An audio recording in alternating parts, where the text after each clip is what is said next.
Bonjour à toutes et à tous. Merci de votre présence aujourd'hui pour assister à un webinaire dédié aux ERP pour PME. Le Bon, sujet que nous allons traiter aujourd'hui concerne les enjeux et perspectives des nouvelles plateformes de gestion orientées métiers.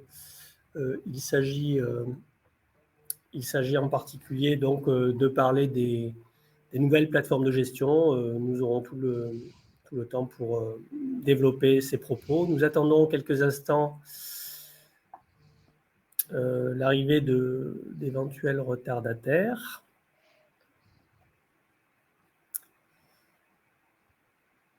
bonjour à tous, je confirme tout ce que vient de dire Patrick. Donc nous allons attendre encore quelques secondes et démarrer cette conférence, ce webinaire, Voilà, qui vous permettra finalement de comprendre et d'anticiper, d'imaginer une évolution de votre système d'information, hein. L'idée derrière ce webinaire, c'est bien à travers des chiffres, à travers des tendances, de comprendre quelles sont les options possibles et comment s'y prendre finalement. Donc je vous propose de commencer. Je vous remercie encore une fois pour ceux qui viennent d'arriver de votre participation cet après-midi, donc en présence de Cégide. Norbert Jamet représente Cégide. Nous allons aborder le thème des ERP pour PME, donc et en particulier traiter les enjeux et perspectives des nouvelles plateformes de gestion métier, donc des ERP de nouvelle génération, peut-on dire aussi. Donc, je vous rappelle que ce webinaire est enregistré et que le replay vous sera proposé ultérieurement, que vous pouvez poser toutes vos questions durant tout le long du webinaire, que ces questions seront traitées à la fin de ce webinaire donc par Norbert Jamet et moi-même. Et nous pouvons, je crois, démarrer cette première... alors, nous allons démarrer par une présentation. Donc, je suis Patrick Rally, je travaille au CXP, donc un cabinet que je présenterai tout de suite après.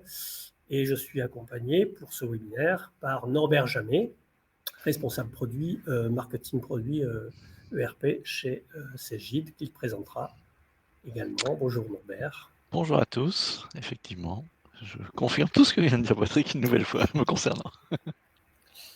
Merci Norbert. Alors d'abord, CXP, en deux mots pour ceux qui ne connaîtraient pas notre société. Donc CXP est un cabinet conseil d'aide au choix en solutions logicielles. Nous accompagnons nos clients dans l'audit et la sélection de leurs outils informatiques. Pardon. CXP, c'est aujourd'hui deux marques fortes, donc CXP et PAC, ce qui nous permet de construire, grâce à Technology Group, le premier cabinet indépendant européen d'analyse et de conseil auprès des éditeurs, des clients finaux et des ESN. Voilà, je laisse Norbert présenter Cégide. Merci Patrick. Donc effectivement, Cégide, qui sommes-nous? Nous sommes un éditeur français, relativement connu, je pense, sur notre marché. On propose vraiment beaucoup de choses autour de solutions de gestion dans le cloud. C'est un focus fort pour nous, avec un engagement extrêmement fort vers nos clients, vers leurs besoins métiers. C'est plus de 3600 collaborateurs aujourd'hui, le groupe Cégide, dans le monde, représenté, je crois, dans plus de 20 pays. Un chiffre d'affaires, voilà, qui est assez significatif, il est mentionné ici, plus de 670 millions d'euros. Un poids de notre revenu sur les activités SaaS qui est très important, pratiquement 2/3, vous le voyez ici. Et ensuite, je dirais une notoriété, une place forte quand même par rapport au marché. On ressort 4e du classement Truffle parmi les éditeurs français donc, et puis on a une position de leadership dans le cloud. Avec, je dirais un focus fort qui a été donné à cette dimension technologique, depuis déjà, un grand nombre d'années. Ce qui fait qu'aujourd'hui on a cette, véritable légitimité. Alors en termes de légitimité, on s'adresse à des métiers particuliers, on a des expertises multiples, mais historiquement, bien évidemment, on a eu toujours, un positionnement très fort sur les domaines liés au marché de l'expertise comptable.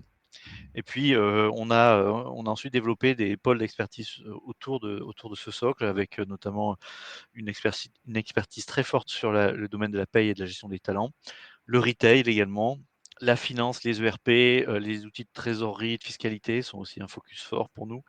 Et puis également en résonance avec le marché des experts comptables, un adressage des petites structures, des petites entreprises qui sont notamment dans un besoin d'avoir une relation fluide avec leur expert comptable et donc d'avoir des outils qui s'y prêtent. Donc voilà un petit peu qui nous sommes et les métiers que nous adressons.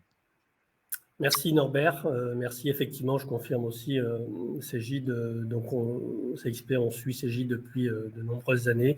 On a vu son évolution impressionnante, je dirais, qui en fait aujourd'hui un des leaders européens, voire mondial pour certaines business units de Cégide. Alors, en introduction, j'aimerais avant tout vous présenter quelques tendances de marché finalement. Tendances de marché que nous aimons, nous au CXP, avec nos collègues de PAC, Pierre Audouin consultant, donc que nous aimons présenter sous l'angle des dépenses IT, donc celles que nous enregistrons, celles que nous recensons et aussi celles que nous produisons en termes de prévision. Alors, pour aller droit au but, je dirais, le marché de l'IT, sans surprise, est un marché en forte croissance. Et le marché de l'ERP et des logiciels de gestion aussi. Donc pour l'ERP, effectivement, on a une croissance annuelle moyenne d'ici 2025 d'au moins 6,5%. Et tout porte à croire que d'après les révisions post-Covid, ou en tout cas d'après le rebond que nous estimons fort probable et qui a démarré, hein, selon notre activité déjà, nous estimons que ces chiffres sont minimalistes et que la croissance devrait être a priori largement supérieure. Donc à minima, on a ces chiffres-là, donc un logiciel en croissance d'à peu près 7% par an, et cette croissance est largement tirée par les software as a service, par le SaaS, donc avec une croissance quasiment 3 fois supérieure, hein. La plupart des projets étant aussi tirés par toute la dimension digital customer experience, c'est-à-dire tout ce qui est digitalisation d'entreprise, hein, pour faire très simple. Alors, un petit focus tout de même, je voulais vous partager ce chiffre. Nous avons réalisé avec Cégide, j'y reviendrai largement durant ce webinaire, nous avons réalisé avec Cégide une enquête au mois de mai dernier auprès de PME et il ressort que la croissance que nous estimons probable, donc nos prévisions de croissance sur ces marchés-là pour les logiciels de type ERP est de plus de 13% par an, ce qui laisse entendre qu'il y aura une forte activité dans les sociétés de services, dans les PME de services autour de leur système d'information, qu'il y aura des projets, qu'il y aura donc potentiellement une concurrence plus dure sur ces marchés-là. Voilà. Alors, quelles sont finalement aujourd'hui les tendances, quels sont les drivers de cette tendance, de ces tendances? Évidemment, on parle depuis quelques années de transformation numérique, de digitalisation. Donc, ça sous-entend derrière différents types de projets, évidemment. Le premier d'entre eux étant le cloud et tous les projets autour de la data, parce qu'on parle de servicisation, on y reviendra tout à l'heure. On a besoin de mieux connaître et de mieux travailler ces datas. Évidemment, le passé récent, je dirais, nous a rappelé les faiblesses de certaines PME, de la plupart. Alors, elles peuvent être d'ordre organisationnel, d'ordre humain, mais aussi d'ordre IT. Donc, le système d'information, finalement, peut témoigner d'une certaine faiblesse et, à l'inverse, peut aussi, finalement, montrer et conférer à l'entreprise des bénéfices. Donc, le contexte est là, l'IT peut générer des bénéfices pour l'entreprise, même en cas de difficulté. Évidemment, depuis quelques années, on a une accentuation des fusions-acquisitions, donc des fonds d'investissement notamment, mais pas que, hein, des industriels aussi se rapprochent, font des acquisitions, ce qui génère des projets, toujours IT aussi, parce qu'il y a justement une communication entre les différentes entités. Des fois, c'est une fusion, des fois, c'est une homogénéisation du parc, etc. etc.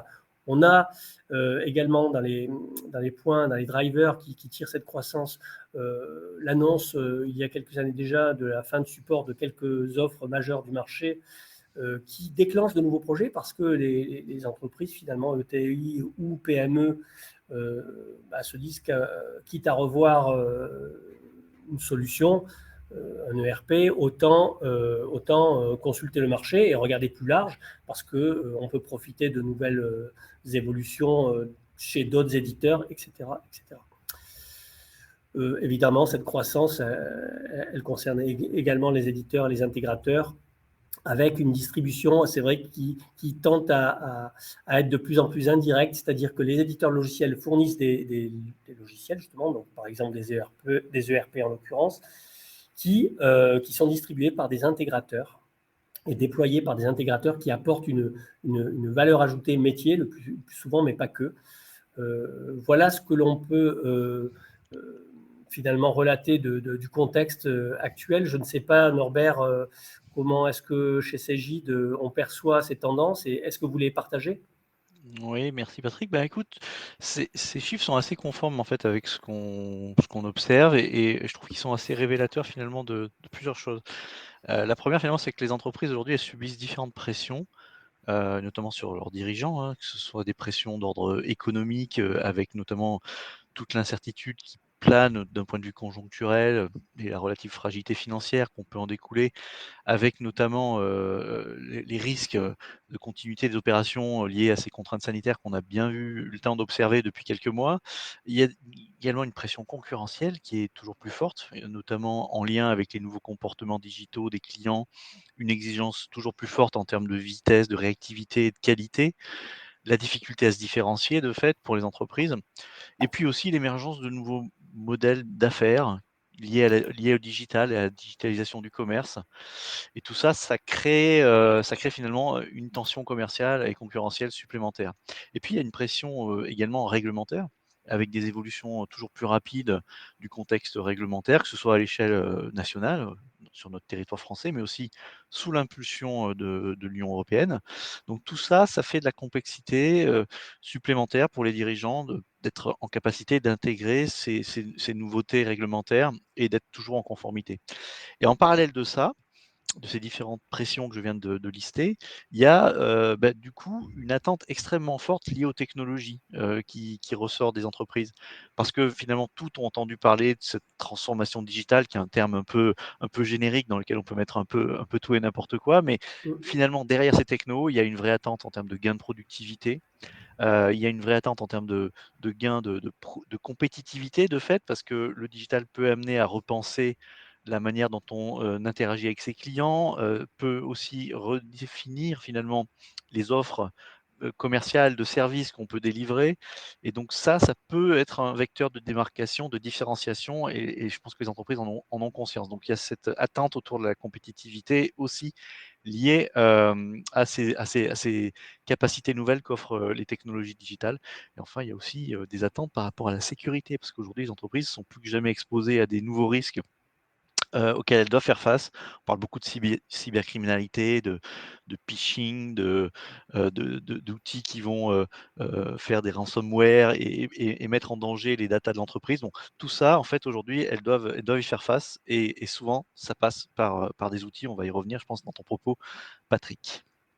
Parfait, merci. Merci pour ce complément d'introduction finalement qui va au-delà des ERP, effectivement, la sécurité, et j'ajouterai la responsabilité société des entreprises qui doit être mesurée aujourd'hui. De plus en plus d'entreprises sont sensibles à, en tout cas, à ces dimensions. Effectivement, et merci Norbert pour ce constat, effectivement, que nous partageons CXP, absolument. Alors, dans un deuxième temps, ce qui nous intéresse aujourd'hui, c'est de comprendre pourquoi ce contexte que nous venons de définir, de décrire, est-il si propice à la transformation IT et pourquoi c'est le moment finalement de s'intéresser. D'abord, pour gagner en compétitivité, hein, tu l'as dit Norbert, c'est un élément qui revient de façon systématique dans toutes les consultations chez tous les clients que nous accompagnons. Déjà, il faut optimiser et gagner en compétitivité parce qu'on sait que la concurrence est poliforme, on a de nouveaux concurrents dans tous les sens et il faut y faire face. Donc, il faut déjà être au maximum de ce qu'on peut faire dans l'entreprise. On a une accélération du cycle de vie des produits, tout va beaucoup, beaucoup plus vite aujourd'hui. Donc une entreprise, qu'elle soit industrielle ou qu'elle soit dans la distribution et les services, elle a besoin de concevoir une offre plus rapidement, de la lancer sur le marché, éventuellement quand ce sont des produits, d'arriver à anticiper la fin de vie de ces produits et services évidemment, et le remplacement, etc., etc. On a une digitalisation finalement de la société, pas que des entreprises, hein, que ce soit justement les services publics ou les usages en général de consommation dans le retail, etc. Tout se digitalise. L'entreprise ne doit pas être à la traîne pour nous et doit au minimum monter dans le bon wagon. Voilà. Si elle n'est pas locomotive, au moins être dans le train, c'est déjà pas mal.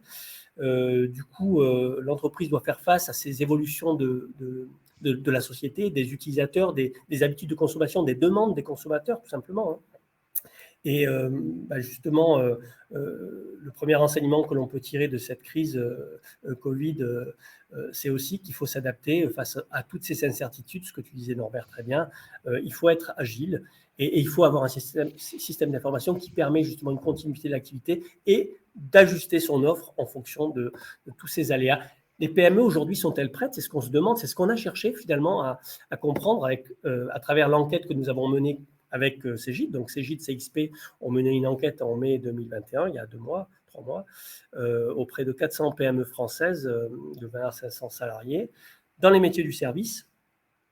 Mais vous verrez que finalement, le constat et les résultats de cette enquête sont extrêmement intéressants et peuvent s'appliquer à toutes les PME, quel que soit leur secteur d'activité. L'objectif de cette enquête, pour nous, pour Cegid et CXP, c'était bien de faire un état des lieux du marché sur ce segment d'entreprise, évidemment, de comprendre les limites de leur système d'information, les attentes des entreprises, leurs enjeux, que tu as rappelé, Norbert, d'ailleurs, et finalement d'essayer de dessiner la meilleure trajectoire d'évolution de leur système d'information.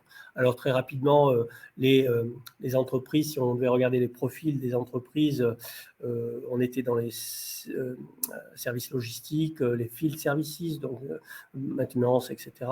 Dans les sociétés de conseil, d'ingénierie, dans les sociétés de IT, informatique, éditeurs, etc. aussi d'ailleurs, et dans la mise à disposition des ressources. Ce que l'on peut déjà, ce dont on peut se réjouir, c'est d'avoir une représentativité finalement relativement intéressante parce qu'on a eu des responsables IT, des SI, responsables IT, des DAF, des DG, et les métiers ont été largement représentés aussi, ce qui nous rassure dans la qualité des résultats que l'on a obtenus. Alors, cet état des lieux, parce que on a analysé tous ces résultats avec des verbatims à chaque fois très très intéressants. L'état des lieux, finalement, nous permet de constater que les entreprises sont finalement sous-équipées, en tout cas disposent d'un équipement insuffisant au regard des enjeux, de leurs enjeux et des défis qu'ils doivent relever, évidemment. Et si on regarde les premiers résultats, justement, on constate que l'ERP est déployé que dans moins d'une entreprise sur deux. Finalement, on a un ERP digne de ce nom, défini comme ayant les fonctions essentielles à la gestion de l'entreprise, hein, vous le verrez un peu plus bas. Seulement 16% des entreprises disposent d'un vrai CRM pour gérer la relation client.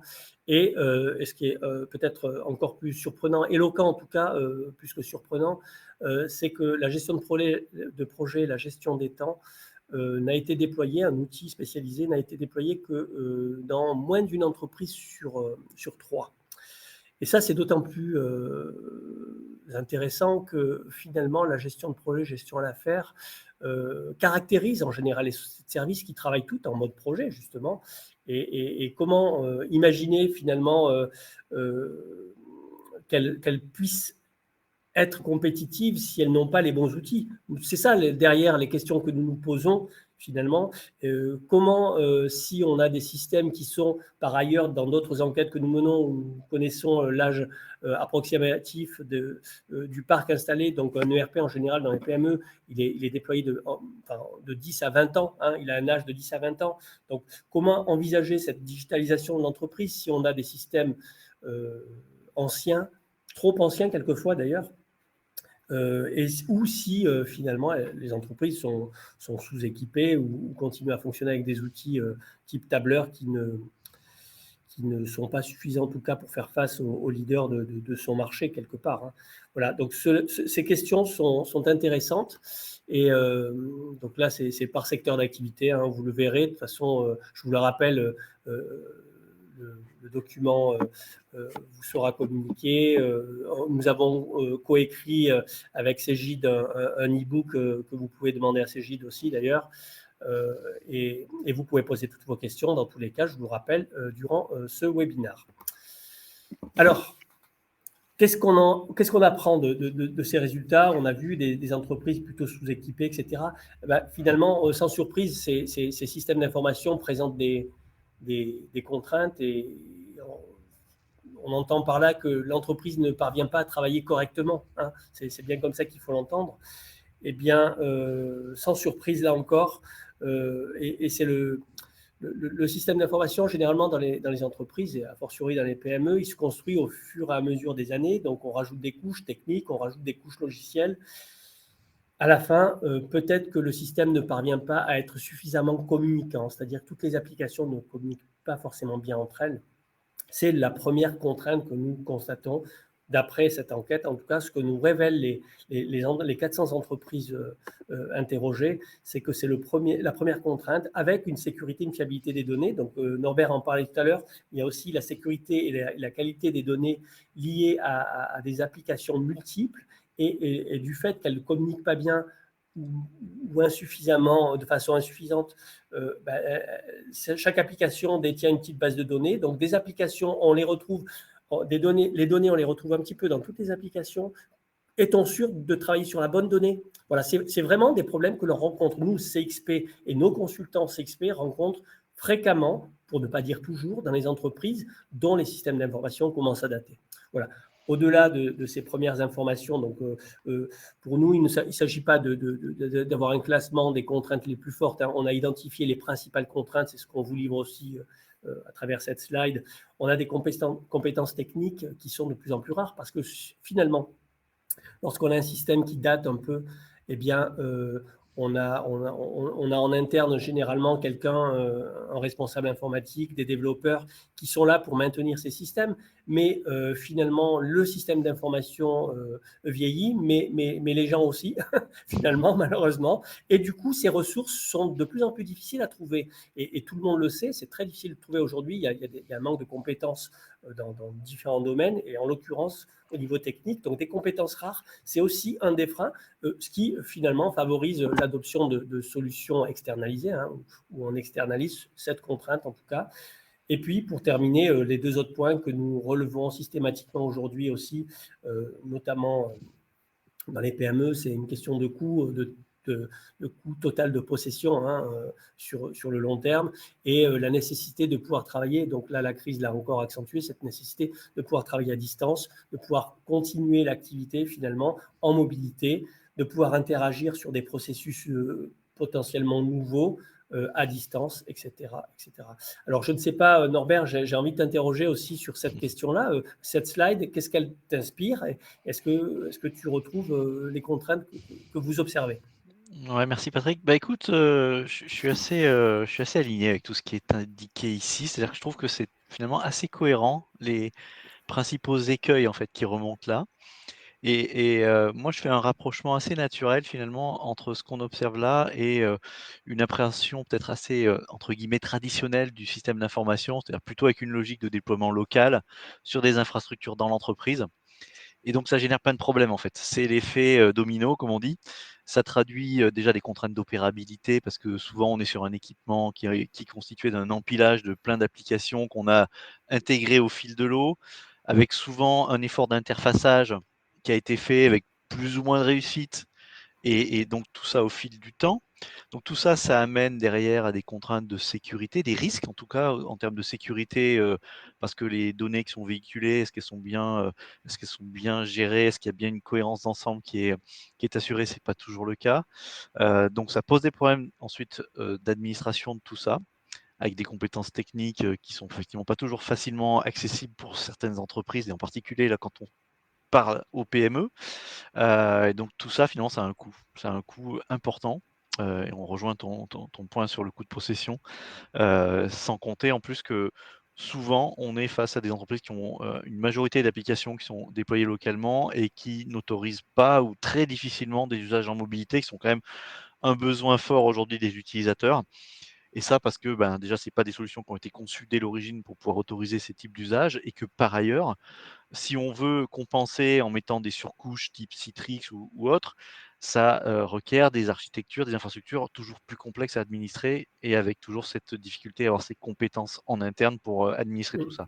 Ouais. Donc voilà, on a cette quadrature du cercle qui fait qu'on en est là et effectivement, il y a des solutions pour aller au-delà. Parfait. Et du coup, si on devait synthétiser, merci Norbert, pour synthétiser finalement, les contraintes, quelquefois, quand elles sont bloquantes, ça devient une limite réelle. Et les deux principales limites, telles que décrites, en tout cas déclarées par les 400 entreprises qui ont Pardon. répondu à l'enquête Cégide CXP, c'est d'une part des limites techniques. Donc c'est celle-là, la limite technique, c'est finalement aujourd'hui, pour, euh, pour répondre à une demande client, je dois connecter une application. Ben, est-ce que mon système actuel le permet ou pas? Et ben, 71% des répondants estiment que l'aspect technique, c'est un vrai sujet chez eux. Et puis le deuxième volet, si on devait regrouper les thématiques, c'est l'aspect fonctionnel dans le cadre d'un déploiement sectoriel. Donc les entreprises aimeraient finalement des outils plus adaptés à leur métier et qui apportent les spécificités de leur métier justement sectoriel. Donc c'est intéressant, ça synthétise plutôt bien, je trouve, l'attente que nous enregistrons, nous, au CXP, de solutions de plus en plus métiers et de plus en plus ouvertes technologiquement. Voilà.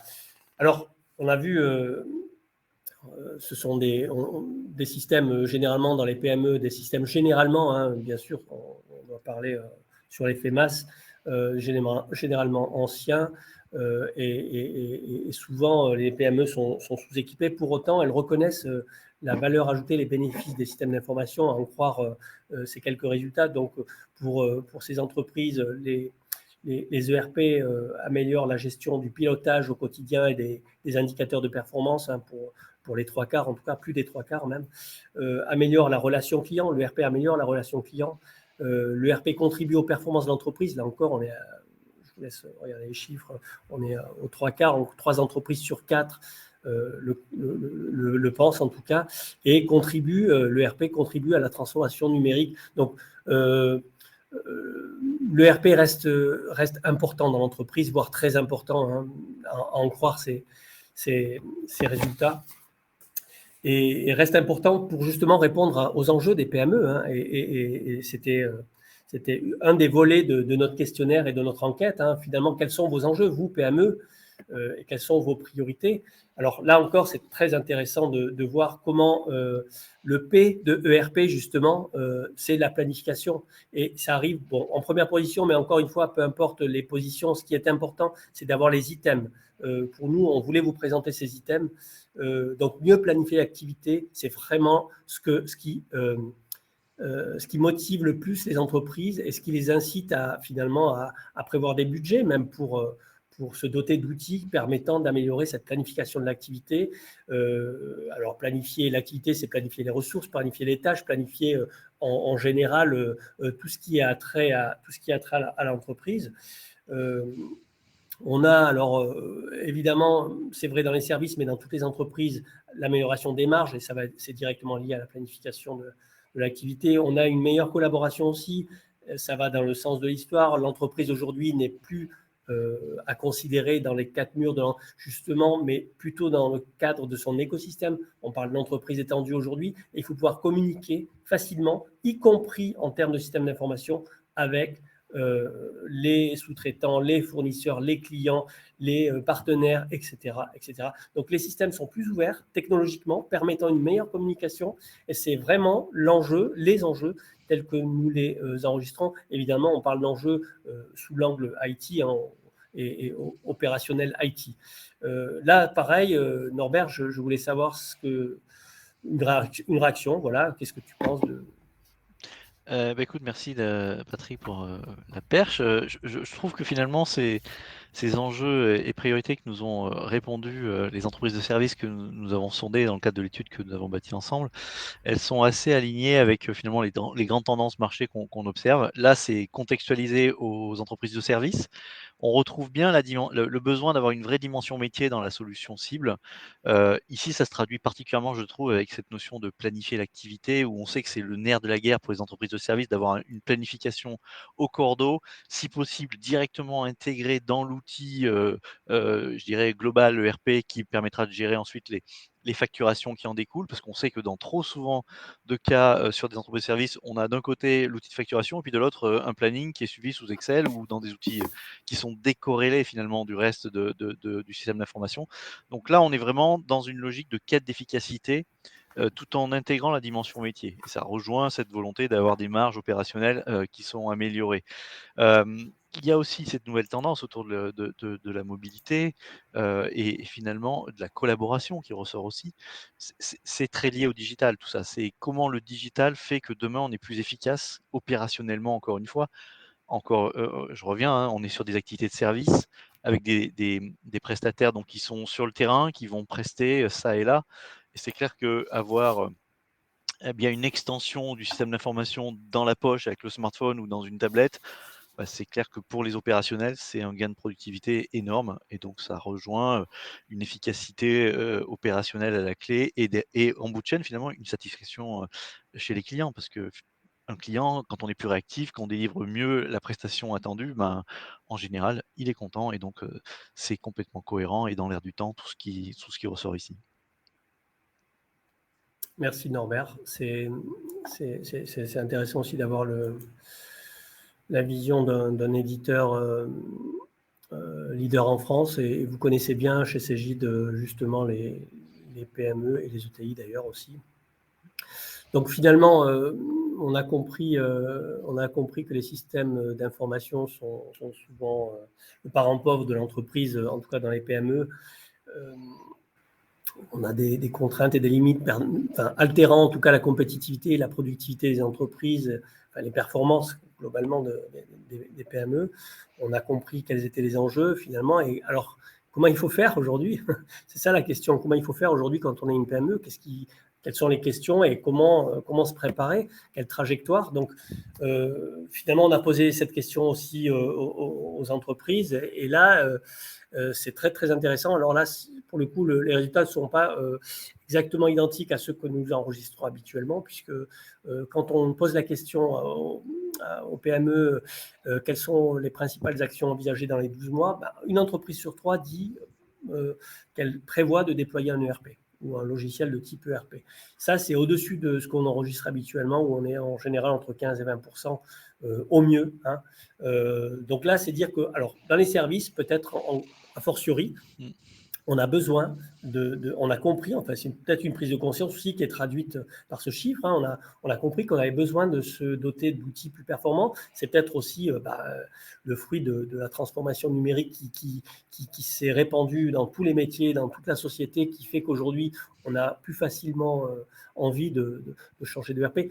Alors pour le CRM, on a vu tout à l'heure l'équipement qui était à peu près à 16%. Évidemment, c'est une entreprise sur deux qui prévoit de déployer un outil pour améliorer sa relation client et parce que finalement la dimension comptabilité, finance et évidemment trésorerie est primordiale. C'est un point sensible dans les PME plus que pour souvent, en tout cas plus que pour les grands groupes. La comptabilité et la finance est un gros sujet aussi finalement dans les PME et près de 40% des entreprises envisagent d'améliorer cette gestion-là. Voilà. Alors, ce qui est intéressant, c'est le petit zoom que nous avons porté sur l'intégration de la nécessité pour les PME.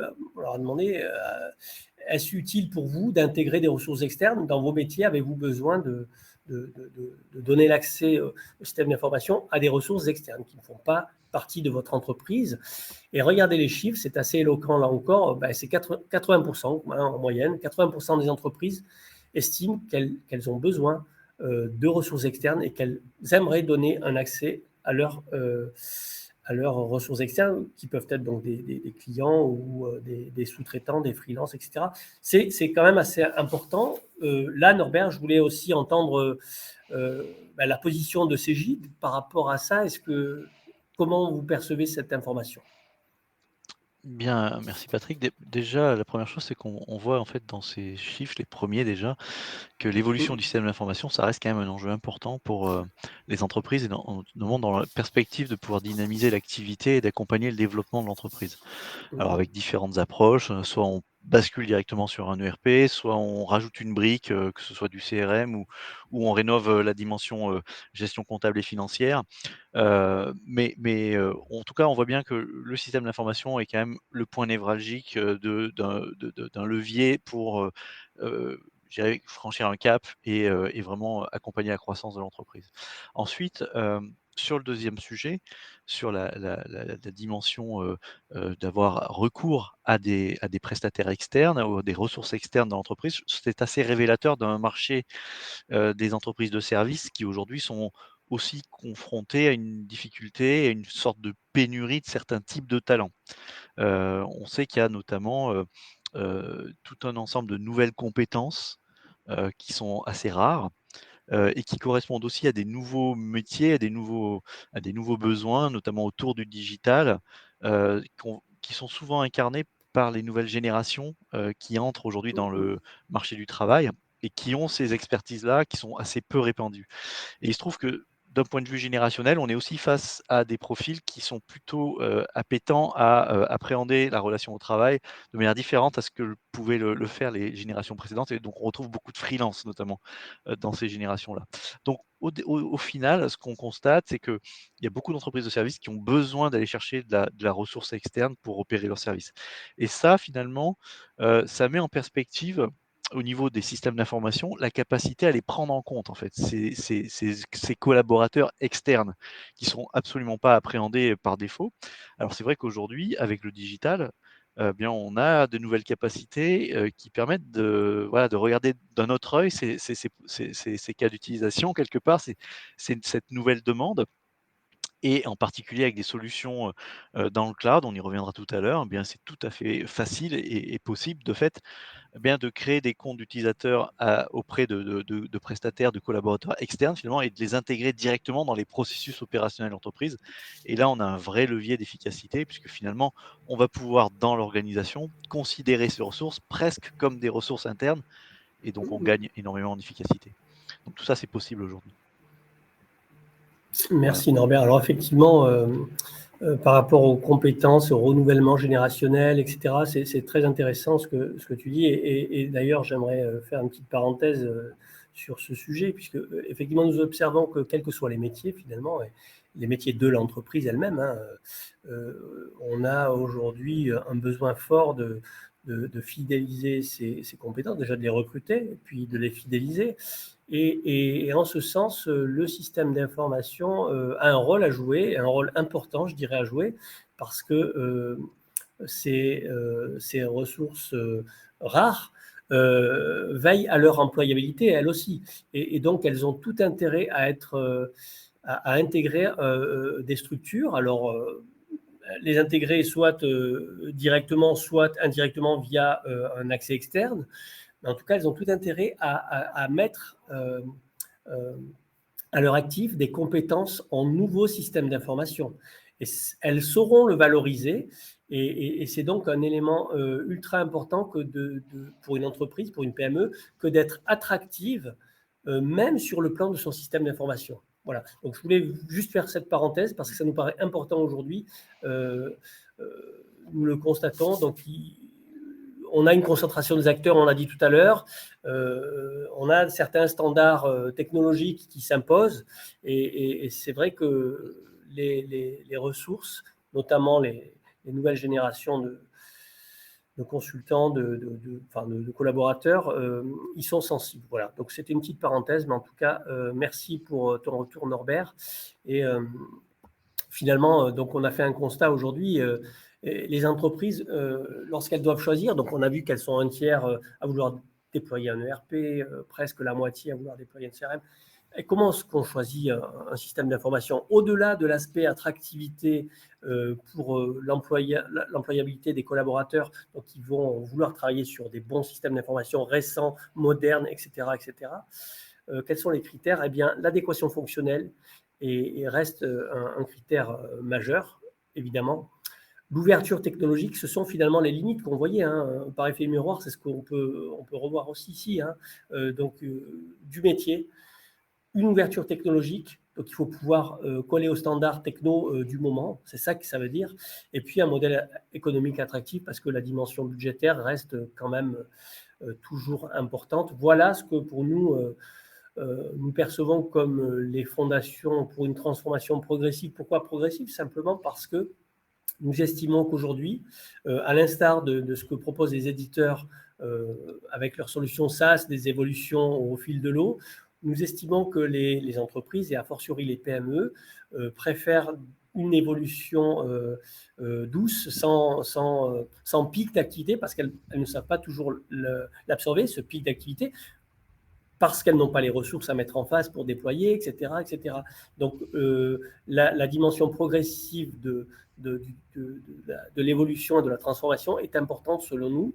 Et voilà pourquoi nous estimons que le modèle plateforme de gestion qui est proposé déjà par les majeurs, les quelques majeurs du marché, hein, nous semble être la trajectoire la plus sûre pour y aller progressivement, tout en répondant à des enjeux métiers, tout en collant aux standards technologiques, donc pour éviter les ruptures et les manques de compétences, etc., etc. Donc ça nous paraît être, chez CXP, la trajectoire la plus sûre. Norbert, est-ce qu'on peut dire quelque chose côté Cégide? Oui, bah, moi je peux que abonder dans tout ce que tu viens de dire évidemment parce qu'aujourd'hui, on est en 2021 et effectivement on a un certain nombre de technologies qui sont arrivées à maturité. Elles sont en plus maintenant, complètement accessibles, grâce au cloud et donc effectivement, on voit émerger aujourd'hui des nouvelles générations de solutions plateformes comme Cegid XRP Flex qui est notre, nouvel ERP cloud que nous avons lancé nous Cegid, sur le marché français il y a maintenant à peu près 2 ans et qui finalement incarne complètement cette philosophie-là. C'est-à-dire qu'on est sur une logique d'ERP, mais un ERP nativement conçu dans le cloud, c'est-à-dire un ERP qui est particulièrement ouvert et customisable. Et ça se traduit notamment par sa plateforme qui autorise des interactions par des API avec n'importe quelle application, y compris des applications qui peuvent être locales, déployées chez le client, ou d'autres applications qui sont elles-mêmes dans le cloud. Et donc pour, cela, on a aussi développé une dimension d'écosystème d'applications partenaires. On la voit ici, à l'écran, qui se matérialise par des applications du marché qui ont, délibérément souhaité créer un connecteur standard avec notre ERP. Et donc ça offre une dimension supplémentaire à cet ERP qui déjà est bien évidemment relativement riche avec un certain nombre de modules fonctionnels que l'on retrouve finalement assez traditionnellement sur, certains ERP, la finance, le CRM, la gestion commerciale avec les cycles achat-vente stock, mais aussi une gestion d'affaires pour parler notamment aux entreprises de services, mais aussi une gestion de production pour parler aux entreprises industrielles. Donc voilà, donc on a tout un panel, je dirais, de fonctionnalités qui sont intrinsèques à l'ERP, mais on se s'enferme pas dans ce modèle, je dirais interne à l'ERP. On ouvre complètement le débat sur, finalement ce qui se passe sur le marché et on peut venir connecter des applications tierces qui vont compléter ce que délivre le RP.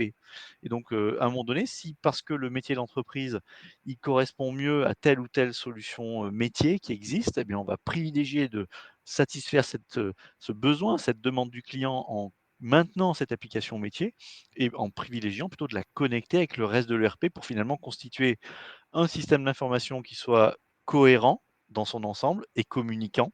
Et donc ça favorise finalement d'avoir, au final la solution, qui correspond exactement à ce dont a besoin l'entreprise. Et également parce que c'est du cloud, eh bien, ça ouvre des nouvelles perspectives en termes de modalités de déploiement, comme tu le disais Patrick, avec la capacité d'avoir des projets beaucoup plus itératifs, avec des cycles beaucoup plus courts, qui évitent les effets tunnels de mise en œuvre d'un ERP où on part sur de nombreux mois qui sont souvent des projets complexes et trop lourds pour beaucoup de PME, bah, là, on est capable de, voilà, de déployer cet ERP par appartement progressivement au rythme de l'entreprise et finalement de répondre un peu à l'attente qu'ont beaucoup de PME avec l'adage, pendant les travaux, la boutique reste ouverte, qui s'applique particulièrement dans les PME. Voilà et puis je terminerai en évoquant aussi toute la dimension collaborative qui est nativement évidemment proposée autour de ce genre de solution, puisqu'on est dans le cloud, puisqu'on est évidemment, avec une solution qui est accessible depuis n'importe quel device, en toute situation, dès lors qu'on a une connexion internet et ça pour des collaborateurs qui sont notamment, mobiles, nomades, qui ont besoin à un instant T d'avoir accès à l'information, qu'il leur faut, par rapport au job qu'ils exercent et bien c'est fondamental. C'est le monde d'aujourd'hui, on est entré dans une ère du temps réel et on a besoin d'accéder à l'information où qu'on soit et quel que soit le job qu'on exerce dans l'entreprise. Donc voilà, c'est ça, c'est JDXAP Flex aujourd'hui et c'est disponible donc n'hésitez pas à venir, voir du côté de cegid.com, pour aller chercher quelques informations plus, détaillées sur cette solution. Merci, merci Norbert. Alors, je reconnais effectivement de nombreuses solutions ultra métiers, effectivement. Donc, je comprends comment, à travers ces solutions complémentaires à Cegid XRP Flex, on peut apporter plus de métiers, plus d'expertise et Et plus avec de une valeur. connexion et plus de valeur, du coup, Absolument. avec une connexion, si j'ai bien compris, qui est déjà prévue via API et C'est ça ça, communique très, très. D'accord, bon, exactement. effectivement.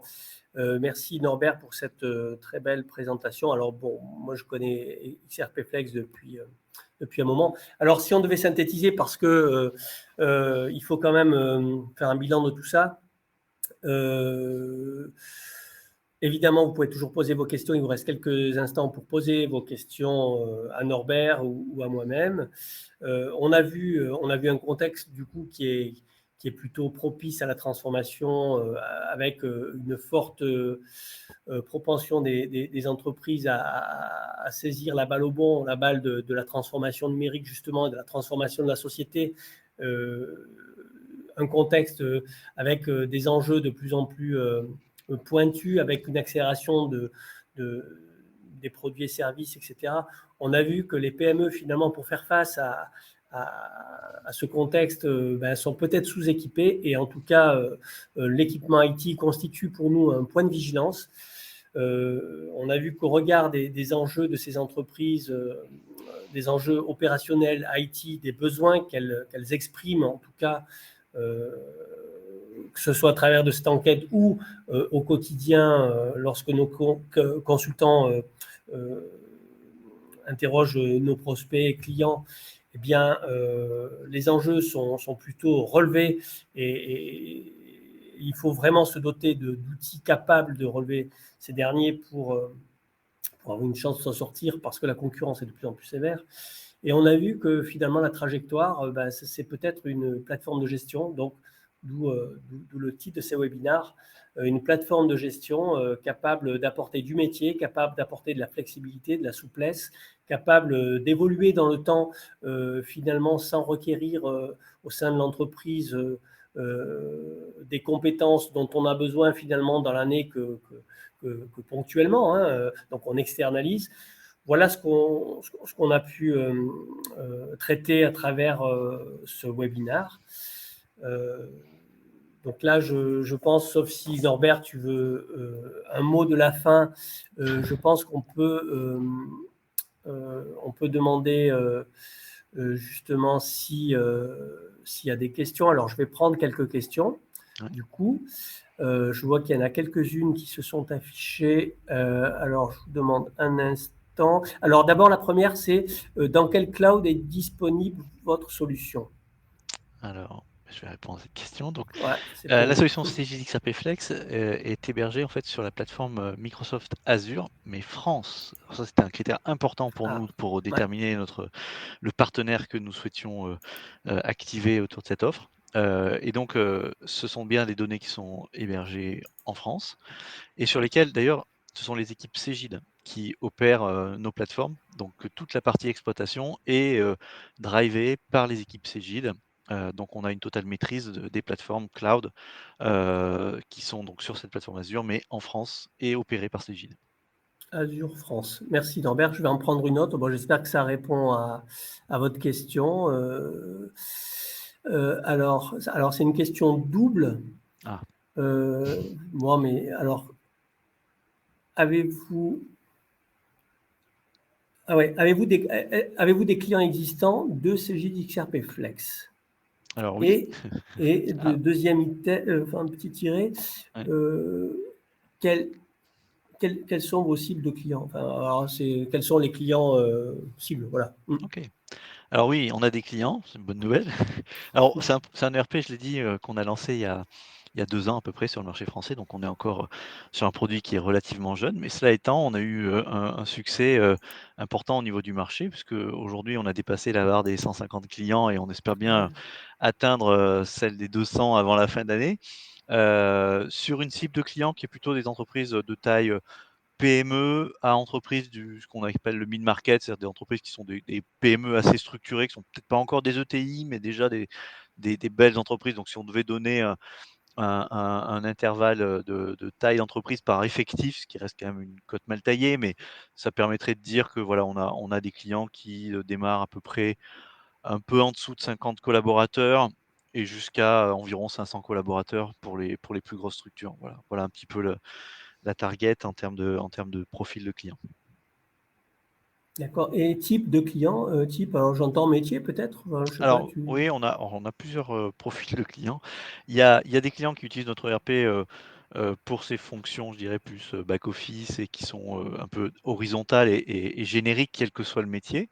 Parce qu'elles ont des briques métiers justement applicatives déjà en place et qu'elles n'ont pas souhaité les challenger, elles ont voulu les conserver parce que c'était vraiment trop, sensible par rapport à leur cœur de métier. Donc comme on a une solution qui est très adaptée, très ouverte à l'intégration d'applications externes, ben, on connecte ces applications métiers par API, comme j'ai pu le dire tout à l'heure. Et puis il y a ceux qui ont aussi choisi, CJDX Flex parce qu'il intégrait déjà, dès l'origine, la dimension métier qui leur correspondait. Donc, ça peut être parfois des entreprises de services, parce qu'on a une gestion d'affaires notamment qui permet voilà, d'appréhender les problématiques, liées à des activités de service et à des facturations, qui peuvent être parfois au forfait, parfois au réel, selon un peu l'organisation et le modèle économique de chaque entreprise. Et puis on a aussi, parfois des entreprises qui relèvent plutôt du secteur du négoce. Et donc là encore, ils vont retrouver dans une solution comme CJ XRP Flex, bah, les fonctionnalités nécessaires pour gérer, leur activité. Et plus récemment, on a ouvert, un nouveau module de gestion de production, pour gérer donc pour adresser notamment les entreprises industrielles. On a déjà les premiers clients qui démarrent sur ce module. Donc voilà, on a finalement, un panel de clients assez représentatif de ce qui se passe au niveau de l'économie. très bien. Merci. Bon, après, c'est des questions plutôt de tarifs. On ne va pas répondre à ces questions online. Je vous invite d'ailleurs, c'est peut-être le mot de la fin, à poser vos questions à Cégide pour Cégide ou à CXP pour tout ce qui peut vous intéresser. Sachez que nous restons disponibles côté Cégide comme côté CXP pour les questions respectivement que vous auriez à nous poser. Il me reste à vous remercier pour ce petit moment passé avec nous. Merci de votre participation et Merci à beaucoup. bientôt, je l'espère, lors de nos différents webinars. Merci Merci encore. Norbert. Bonne journée. Merci à Merci tous. Patrick. Au revoir. Au revoir.